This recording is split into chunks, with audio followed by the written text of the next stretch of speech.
Banyak orang bilang kalau misalnya kita mau kaya, kita harus bisnis. Padahal kenyataannya, kalau pebisnis levelnya cuma mikro ataupun kecil, itu kalah sama karyawan yang karirnya naik terus. Mikro atau kecil omsetnya misalnya berapa? 500 juta per tahun. Oke, yang masuk ke kantong dia pribadi berapa sih? Mungkin 50 juta.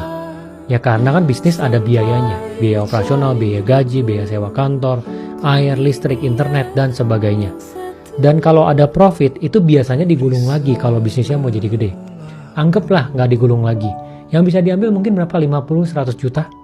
Kalau skalanya gitu-gitu doang, 10 tahun, 20 tahun, kalah sama karyawan yang karirnya naik terus. Karyawan yang sampai di level atas, ya sampai jadi direktur, itu bisa ratusan juta per bulan. Jadi belum tentu pebisnis lebih kaya dari karyawan. Tapi kalau pebisnis yang bisnisnya besar, ya benar-benar besar, top di industrinya, itu pasti lebih kaya dari karyawan. Contohnya apa? Pemegang saham dari perusahaan Coca-Cola.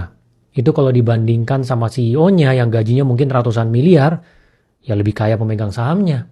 Pemegang saham dari TikTok dibandingkan dengan CEO TikTok, lebih kaya pemegang sahamnya. Jadi kalau perusahaan yang besar, ya memang pemilik bisnisnya pasti lebih kaya dari karyawannya. Gitu. Jadi kalau misalnya mau bisnis, dari saya ya jangan tanggung-tanggung, harus gede incarnya. Karena kalau biasa-biasa aja, mungkin masih lebih oke jadi karyawan. Karena karyawan itu kan sudah pasti. Dari bulan ke bulan, pendapatannya sudah pasti. Kalau karir kita naik ya lebih tinggi lagi. Ya bahkan ada tunjangan, mungkin ada tunjangan kesehatan, ataupun tunjangan yang lainnya. Kalau misalnya bisnis ya semua urus sendiri gitu. Nah di sini saya akan sampaikan 7 fakta di dalam berbisnis. Jadi ini cocok bagi kalian yang mau mulai bisnis, ataupun yang sedang menjalankan bisnis tapi masih posisi meraba. Yang pertama itu adalah, ada orang yang nyoba terus dari muda sampai dengan tua, tapi di ujungnya gagal. Nah kalau kita lihat cerita-cerita yang ada di luar, itu biasanya kan orang nyoba terus sampai di ujungnya berhasil. Kayak misalnya Kolonel Sanders. Sebelum ada KFC dia kan coba terus tuh di usia dia yang udah tua. Di umur 65 akhirnya berhasil. Ceritanya kayak begitu. Padahal ada orang yang dari muda dia nyoba terus bisnis sampai tua, itu gagal.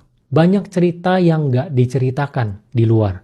Kayak misalnya Alibaba, kalian tahu Jack Ma dari China.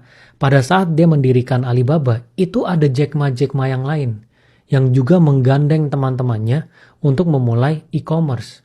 Tapi yang disorot cuma Jack Ma yang berhasil doang. Padahal yang lain mungkin ada 5 atau 6 ataupun lebih yang nyoba tapi gagal dan nggak kemana-mana sampai dengan sekarang. Nah tapi alasan